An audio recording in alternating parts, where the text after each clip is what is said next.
Well, National Geographic Kids has released an adorable new picture book. It's called Somebunny Loves Me, and it's all about the magical world of furry friendships. The book is written by Parry Gripp, and he is known on YouTube for his popular tunes like Nom Nom Nom and It's Raining Tacos.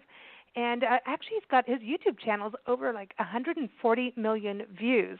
Wow. And we're excited to have Parry join us on Big Blend Radio today to talk about his debut children's book. And, of course, we're going to talk about furry friends and critters. Of course, the book is available on Amazon, and also you can go to nationalgeographic.com, go to their shop, or also go to kids.nationalgeographic.com and go to their page, Somebunny, on there, because you'll also get to see a really fun video and listen to the music that Parry created just for the book. Welcome, Parry. How are you? I'm doing great. Thank you so much for having me on. Hey, excited about this. I should say barkity bark. That's how I normally introduce people. That's funny. And that's an inside joke for people who've watched the video. I know. The video is fun. And, you know, I want to say even without watching the video, I've got the book here, and it's beautiful, it's fun, and it's a nice hardcover book for kids. You just snap into you start reading the rhymes immediately, and it feels like you can automatically start singing the words to the book without hearing music, which is pretty amazing. It's a rhyming song, and it's supposed to be catchy. That's a nice thing, or a kind of interesting thing about the book, is there's a music video that goes along with it, and you can actually read the book along with the video. That's cool. That's totally fun. I think because now, you know, I think it's nice to have both sides of it. We've got the digital world, but then also having the print hardcover book world. And when they merge like that, it's special.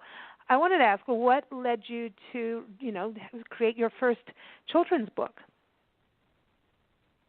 Well, I started doing these music videos for National Geographic, and my wife had this idea. Oh, you should talk to them about doing a book about pets, because a lot of my videos are about pets. And so so I mentioned it to them, and they gave me the okay, and I'm feel really honored that they did that, because National Geographic, that's a big deal. And they of course are famous for their great photography. So I didn't get the pictures at all. They came up with all these very cute animal pictures. I supplied the text and the song and the rhyming, and they made this beautiful, beautiful book. And it's really it's nice to have. Making videos is fun, but it's so nice to have a physical thing that people can hold and read. Yeah, I absolutely agree. It makes, you know, reading time fun, and I think kids need, you know, something durable like this too, and to be able to play along and listen to the music and do the rhymes too. I mean, this is, you know, for ages 4 to 8, so it's perfect. The size of it, and it's definitely going to keep their attention, you know. And I love that you have the music in the video with that, and the photos, like you're saying, it's so cute. I'm glad that you focus on taking care of the animals, and because a lot of times kids do hurt their pets, and they don't mean to, and they don't realize it. But there's parts where you talk about don't tap on, you know, the fish tank, don't tap on the glass, you know, and kids think they're communicating, but I think the way you've done it has really made it that they almost come up with I want to protect my pet, is that they come up with the idea. Oh, sure. Well, that's a nice way to put it. We intended to have it be sort of like if a pet could talk to you and tell you how it wanted to be treated. That's what we wanted to say in the book. And I think it is. Kids want to love their pets. They want to make their pets happy. They don't always know how. So hopefully this book will help with that. Yeah, I think that's the one thing I thought was like, they can sit and learn how to take care of their pets. And then you also do a nice personal note at the end of the book, and you also mention about whether they've already got a pet or they're going to adopt. So you're already putting that adopting a pet buzzword in their ears too, which is also another great idea too, I think. Oh, sure. Yeah, we want. There's so many pets around that need adopting that it's great to get kids thinking about that. Mm. So the one thing you talk about music videos, and now you're famous for your YouTube videos. I'm like, finally, I get to meet a YouTube personality. so what's great is you actually teach kids how to make their own video, which is neat. That's a neat way of bonding. Do you want to share any tips on doing that? Oh yeah, and I kids send me videos all the time, and really, I guess my tip would be just let the animal be itself and be patient and film. You film the animal doing its thing, and then anyone who has a pet, they're always doing funny stuff. They're always doing something surprising, and so if you just sit back and let the animal do its thing, you'll undoubtedly get something that makes a good video. Mm. Just let them go, and so you don't need to start positioning them in crazy places. It's really also, no, to me, isn't it? I don't think so. Putting the music, don't put them into like, okay, I'm going to put the cat on the top of the fridge and see if the cat will jump from the fridge to the stove. You don't want to see that. Yeah. Oh, yeah. You don't want that. They get up on the fridge on their own. You don't need to do that. Yeah, they do, and and I love that they have the bunny because you've got your bunny Bruno. So that's how many animals do you have? Well, we've had a lot of different animals over time, but right now we just have our rabbit Bruno, and you can see him in the book. There's a picture of me, which you can ignore. I'm not the cute part of the book, but they're sitting next to me, Bruno, and he's kind of whispering in my ear, giving me some advice, dictating what I should say in my notes. See, that's it. Yeah, I love that all the pictures of kids with their animals, because you do see that bond happen between them. And there's this. I think sometimes kids really need that, to have that outlet, communicate with an animal that the animal's not going to tell them what to do. It's not going to tell them to clean their room. You know what I mean? And it's part of their development, yeah. I think. Yeah, and they have to be conscious of the animal and take, they want what's best for the animal. So I think it's a great thing for kids to have pets. It really teaches them some responsibility and just teaches them to care about another life. Mhm. Yeah. And also I think also takes away some of the fear, because some kids are scared of animals, if maybe they've had a negative experience. Sure. So I think not only are they learning how to, take care of an animal and not harm them, but they're also learning how to interact so that they don't get hurt. Sure. Yeah, that's neat. So, okay, so you've got your videos out there. People can start trying to do this, but again, be nice to the pet. But with the videos, don't you think it's also like letting the animal do what it wants to do, and you spend time filming, right? But isn't it always like what makes it funny is actually how the music goes to the animal moving around? Yeah, and that's really true. And it's definitely what has been the thing that made my videos popular. And I mean, I was just goofing around when I started doing it 10 years ago. I can't believe it's been 10 years, but I was writing these songs, and I'd watch the video and kind of think of what would be funny to go along with the pet, and it ended up being really popular. I have one called Baby Monkey Riding Backwards on a Pig. It's got like 30 million views or something. People just love this song combined with this monkey riding a pig. For some reason, just the timing of it. It's kind of instinctual on my part. I'm sure if anyone out there wants to write a song to go along with an animal, you just have to look at it and see what pops into your head. There you go. There you go. Just see what happens with that, So, yeah, I mean, what led you into the world of doing YouTube videos? I was just goofing around. I mean, it was just something to do for fun. I had been in a band and toured all over the world, and that was over. And then I just thought, this will be fun. This will be like a thing I can just throw up on YouTube and make my buddies laugh at it. And it just took off like crazy. I mean, right from the beginning. And it really changed my life, because once the YouTube videos took off, I then got work for Disney and National Geographic and Hasbro and Hallmark and all these other companies that I was able to work for. So it shows you just if you do something for fun, it can sometimes work out. And I think that's a life lesson, isn't it? You know what I mean? It's like, it's do what your passion is and what is fun, and I think we're supposed to have fun, and if you can work in the world of fun, oh my gosh, it's the best thing ever. We've got to have fun. We've got to laugh.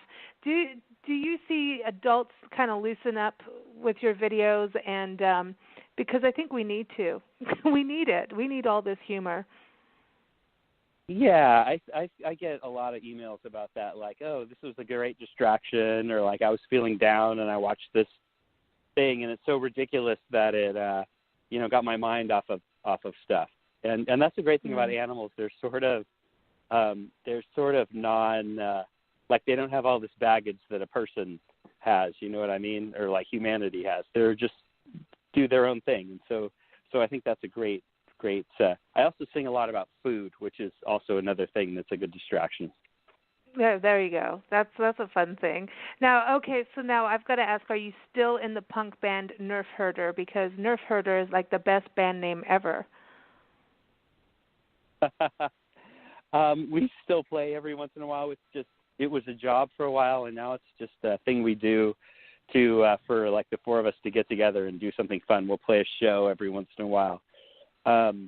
It's not, it's hard making a living being in a band, and you don't want to ride around in a van your whole rest of your life. So really it's just a hobby for us. We all have other stuff we do. Yeah, no, I know all about that. I know. Suddenly we had to make that decision. Were you in a band? Yeah, when we are based in San Diego, and then it was like, okay, well, we got to, you've got a magazine, and your band is opening and playing at different festivals, and they're your clients' festivals, and then the band members didn't behave, and then you go, okay, we have to make a decision here. So now we do a lot of radio interviews with musicians. It's pretty much a mainstay of what we do on Big Blend Radio. So take that experience, and I think at this point we could still write a whole book about being in a band. It was the craziest times of my life. It was awesome. It's like an interesting study in humanity when you're kind of trapped with not trapped, but when you're working in a band kind of a thing. There's like everyone, some people become more responsible and some people become more flaky. It's just very interesting. Yeah. It's very hard to be normal after that. That sounds crazy, but you know what I mean. You can't. I can't go. To be like work in a regular office setting doesn't work for me. After that, there was no way. Nothing is going to be normal once you've gone into that zone. You're going to have an outlet, and for you, apparently, writing kids songs and talking about bunnies. Somebunny Loves Me. It's really positive. I love that part of it. Do you see yourself doing more of these kinds of projects where you have the book and the music and video going together like this? Oh, I'd love to, and hopefully, it depends on how the book does with National Geographic Kids. It's possible maybe there'll be a volume 2. There's a lot of different pets. Everyone was asking like, hey, there's no ferret in here. There's no hedgehog. There's no snake. So volume 2 could happen. It kind of depends on how it does for National Geographic. Yeah, you do have like an iguana in there, which is pretty cool. I like that. Oh yeah, I like the iguana. Yeah. That's a handsome one, and turtles, and there is like when you think about it, especially adopting, like there's so many things that happen, like just especially if you live out in a rural setting where suddenly next thing you know, if an injured animal becomes your pet, that kind of thing. And it's like, how do you, take care of them? But I don't know, just such a positive book. I was really happy to get my hands on it and share it with other kids, too, because I'm about their age as well. It's cool. So I think it's a neat well, thing. I'm so glad you like it. I do. Well, congratulations again on, your first book and continued success with that. Everyone, you've got to check it out, especially go to the page if you go to kids.nationalgeographic.com/explore/book/Somebunny. Just Google it. Just type in Kids National Geographic Somebunny. You'll get to this page, and we'll put it up on blendradioandtv.com as well.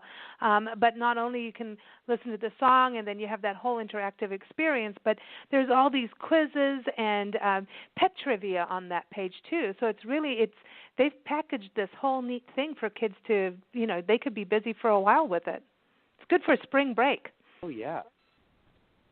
Yeah. Yes. Well, yes, it'll keep them busy.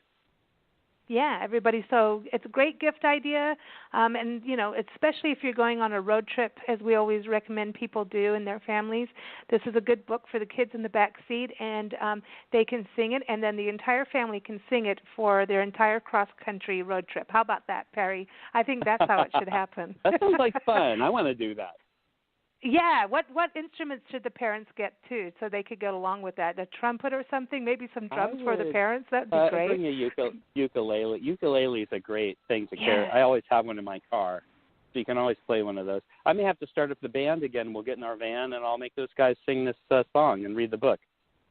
And then you have to do really cool decals for the car. The van has to have pictures of bunnies and rabbits and bunnies and rabbits and dogs and lizards and We'd bring all those pets with us, of course.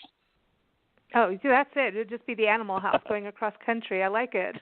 And the only thing you get to eat is animal crackers. That's your road trip food. That's it. That's the only thing you're allowed to eat. I love it. Everyone, again, the book is called Somebunny Loves Me. It's from National Geographic Kids. And, again, you can go to the National Geographic store on their website or go to Amazon. All the great bookstores will have it. Thank you so much for joining us, Parry. It's been a real pleasure. Yeah, thank you, Lisa. I really appreciate it. Thanks, and barkity bark. Barkity bark. Take care. Thanks. Bye-bye. Bye, thank you.